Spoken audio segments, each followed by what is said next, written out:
जम्मू कश्मीर की सियासत में नई हलचल भी देखने को मिल रही है, लेकिन आज गुलाम नबी आज़ाद की उस खबर से आज शुरुआत करते हैं और उस बयान से जो आज उन्होंने चार शरीफ के अंदर दिया है। दरअसल हल्का इंतखाब चार शरीफ के अंदर आज DPAP की जानिब से एक कन्वेंशन का इनेकाद किया गया था और जो पार्टी के सरबराह गुलाम नबी आज़ाद यहाँ पर मौजूद थे, पार्टी के दीगर सीनियर लीडरान भी यहाँ पर मौजूद थे और पार्टी के जनरल सेक्रेटरी इंजीनियर नज़ीर यत्तू का ये कन्वेंशन था चार शरीफ के अंदर और इसमें लोगों की एक खासी तादाद यहाँ पर दिख रही है।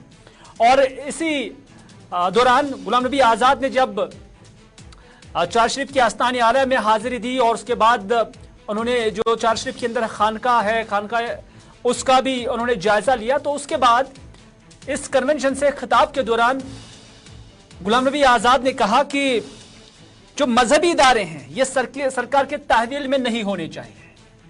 क्या उनका इशारा वक्फ बोर्ड की तरफ था, उसकी उन्होंने वजाहत नहीं की, लेकिन इतना जरूर कहा कि जो मजहबी इदारे को चलाने का सरकार का कोई काम नहीं है। ये गुलाम नबी आज़ाद ने आज चार शरीफ के अंदर कहा कि जितने भी मजहबी इदारे हैं वो सरकार ना चलाएं।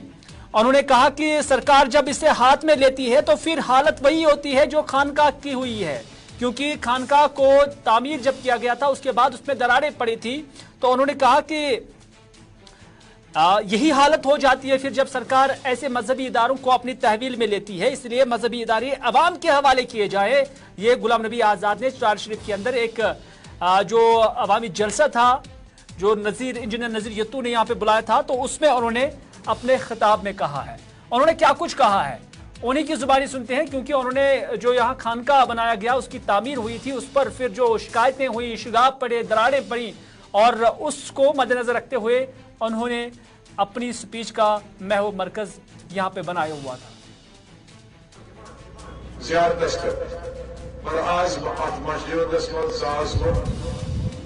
मिनिस्टर बनानस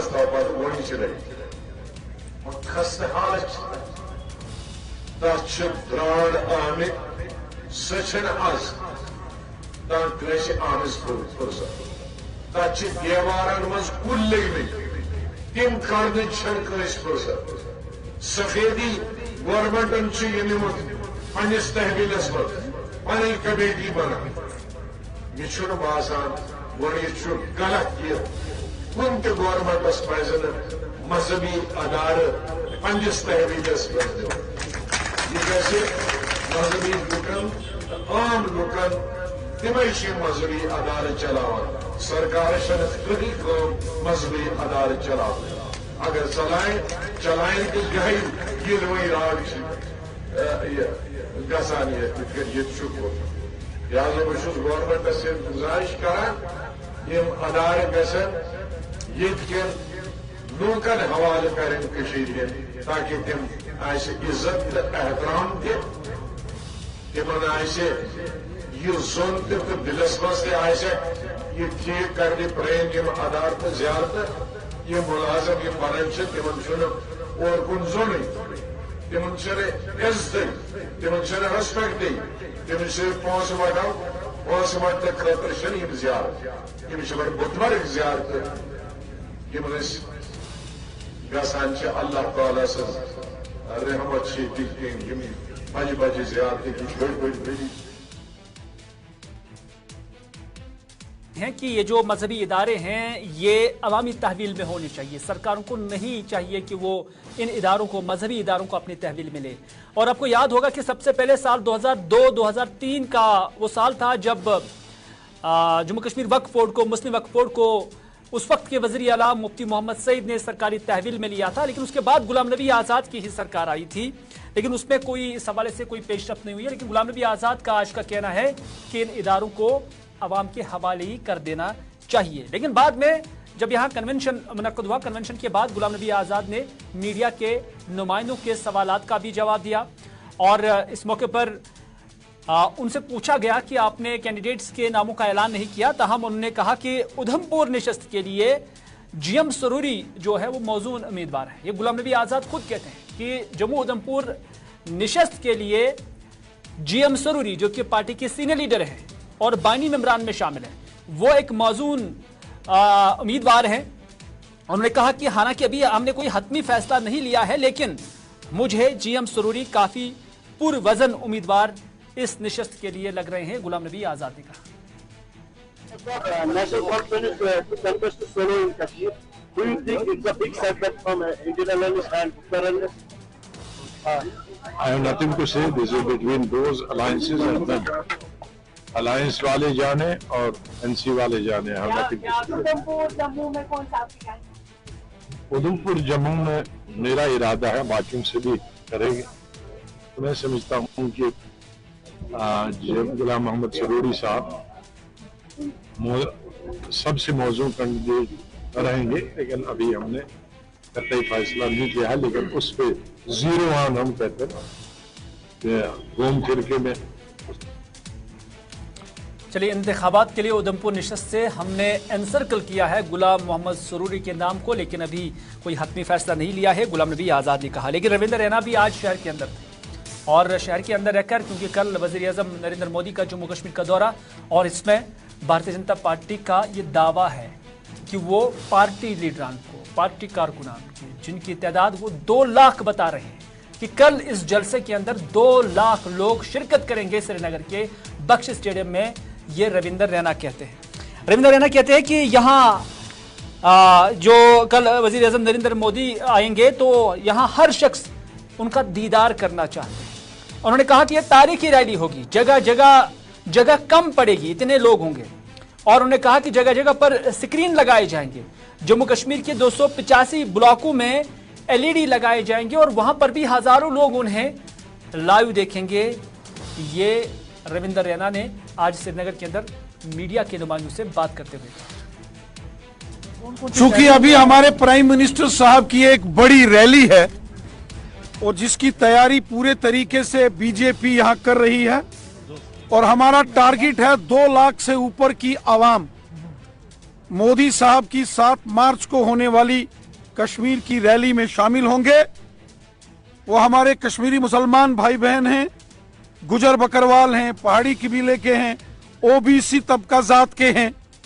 हर शख्स मोदी साहब का दीदार करना चाहता है, और उसके बाद आप देखेंगे ये एक तारीखी रैली होगी। जगह कम पड़ जाएगी स्टेडियम के अंदर और बाहर, इसलिए कुछ और बड़े स्टेडियम्स में भी स्क्रीन्स लगाकर श्रीनगर के अंदर ही इसका इंतजामात किया जा रहा है। और कश्मीर के तमाम जो ब्लॉक्स हैं वहां भी वीडियो वैन्स के जरिए बड़ी तादाद में लोगों को जम्मू कश्मीर के 285 जो ब्लॉक्स हैं वहां भी इसके इंतजामात किए जा रहे हैं। 2 लाख से ज्यादा लोग श्रीनगर पहुंचेंगे और 285 ब्लॉक्स में LED के जरिए हर एक ब्लॉक में कम से कम हजार की स्ट्रेंथ में लोग मौजूद रहेंगे।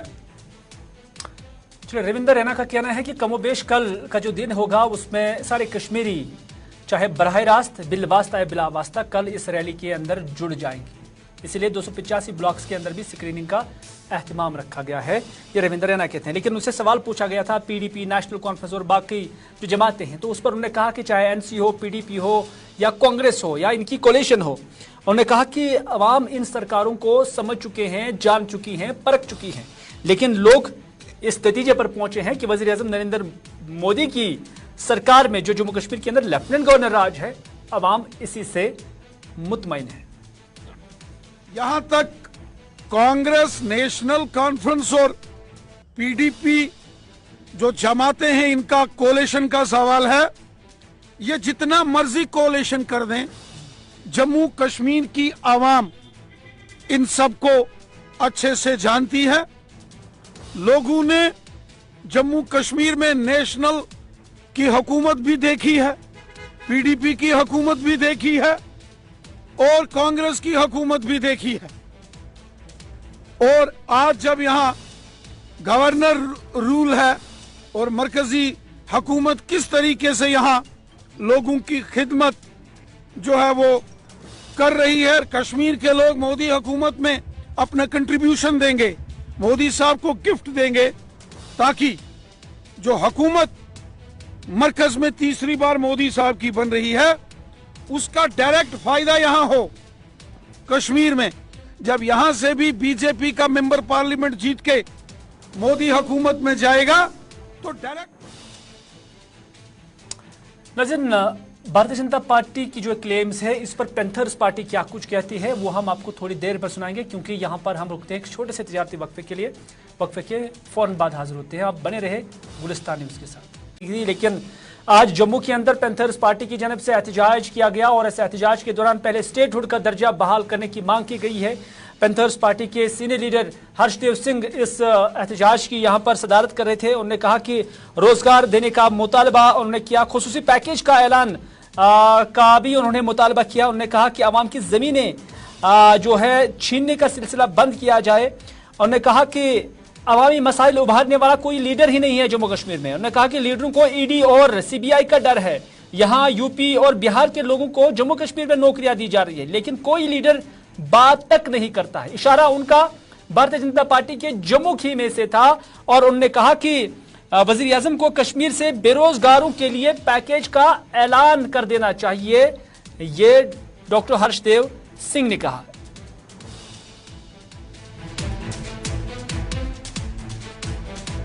कोई भी बात नहीं की जाती है और मोस्टली वो लीडर लोग अंधभगत हो चुके हैं, क्योंकि वो सरेंडर कर चुके हैं भारतीय जनता पार्टी के सामने। किसी को ईडी का डर है, किसी को सीबीआई का डर है, किसी को इनकम टैक्स का डर है, किसी को एंटी करप्शन का डर है, और वो सारे के सारे, या किसी को अपना फायदा लेना है।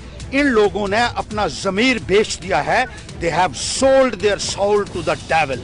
जैसे डॉक्टर फास्टस में हमने पढ़ा था कि अपने आप को बचाने के लिए और सत्ता का सुख भोगने के लिए उन्होंने पूरे तरीके से अपनी अंतरात्मा को बेच दिया है और कोई आवाज उठाने के लिए तैयार नहीं है। नौजवान हमारा सड़कों के ऊपर है, आज कोई पूछने वाला नहीं है और इनको नौकरियां नहीं है। यूपी और बिहार के लोगों को यहाँ नौकरियां दी जा रही हैं जम्मू कश्मीर के अंदर। आप कहते थे 2-2 करोड़ नौकरी देंगे और इलेक्शन के दौरान आप कहते थे घर घर में नौकरी देंगे, लेकिन यहाँ का नौजवान पढ़ाई लिखाई करने के बाद भी सड़कों के ऊपर है और आप उसके बारे में एक लफ्ज भी बोलने के लिए तैयार नहीं है। करिए ऐलान कश्मीर से कि आप एम्प्लॉयमेंट पैकेज जम्मू कश्मीर को देंगे। यहाँ का 5 लाख नौजवानों के लिए एम्प्लॉयमेंट पैकेज का ऐलान होना चाहिए। आपने वो नौकरियां भी छीन ली जो 1.5-2 लाख नौकरियां यहाँ थी, आपने फ्रीज कर दिया। आपने ये कह दिया कि वो नौकरियां कभी भरी ही नहीं जाएंगी। कितनी ज्यादती है, डेली वेजेस के साथ कितनी ज्यादती है। गरीब लोगों की जमीनें आपने छीन ली, उनके ऊपर आप बुलडोजर चला रहे हैं। आपने कानून बना दिए कि अपनी जमीन के ऊपर अपने पैसे से कोई मकान नहीं बना सकता है।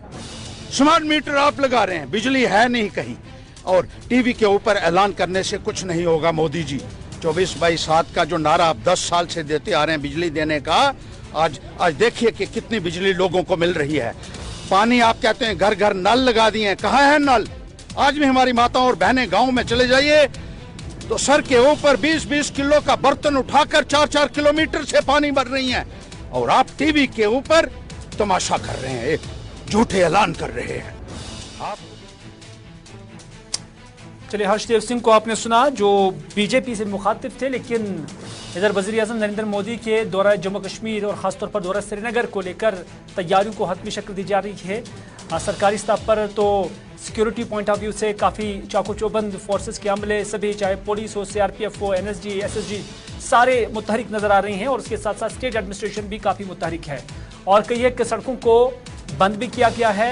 ये एज पर प्रोटोकॉल किया जा रहा है क्योंकि जम्मू कश्मीर एक हाइपर सेंसिटिव इलाका है सिक्योरिटी पॉइंट ऑफ व्यू से, तो इस निस्बत से सिक्योरिटी को इंतहाई हसास तस्वुर करते हुए आला तरीन जो इंतजाम है वो किए गए हैं। दूसरी जानब बीजेपी भी ज़्यादा से ज़्यादा लोगों को जमा करने के लिए यहाँ अपनी कोशिशें जारी रखी हुई हैं। फैसल रियाज ने इस सूरत हाल का जायज़ा लिया और बख्शी स्टेडियम के आसपास की किस तरह का सिक्योरिटी सिनेरियो है हमें फैसल रियाज ही बताएंगे।